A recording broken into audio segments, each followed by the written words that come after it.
இயேசுதான் கழுவப்பட்டு பாவங்க போக கழுவப்பட்டு அவரும் ஆசாரியராக அந்த ஆளுகை சுதந்திர பங்கு தான் நினைத்திருக்கோம். ஹalleluya.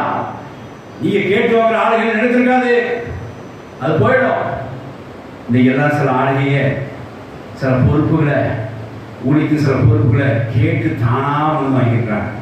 இன்னைக்கு அவங்க சுதந்திர பங்காக அவங்க நினைச்சு வாங்கியிருக்காங்க. அது நிலை இருக்க முடியாதுங்கிறத நான் கண்கட 10 வருஷமா பார்த்துட்டு இருக்கோம். தேவசம் சோத்திரம் உள்ளவங்க ஆளுகையை கேட்டு வாங்காதீங்க, கர்த்தரே உங்களுக்கு தருவார். ஹalleluya. மூணாவது சுதந்திரத்துக்கு பங்கு என்ன தெரியுமா? கர்த்தர் உங்களை ராஜாக்களும் ஆசாரியர்களும் சுதந்திரத்துக்கு பங்கா அது அவர் தான் தருவார். நீங்கள் கேட்டு பரிசை சரி மாதிரி கேட்டு வாங்காதீங்க, அது நினைத்திருக்காது.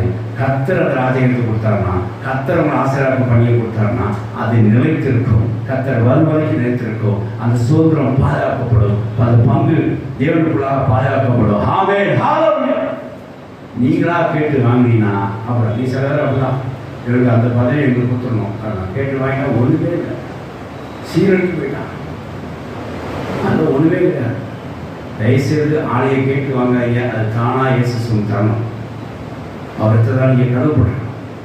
தேவனும் ஆசை ராஜாக்களும் அது வரும். கர்த்தர் சோத்திரம் உண்டாதாக.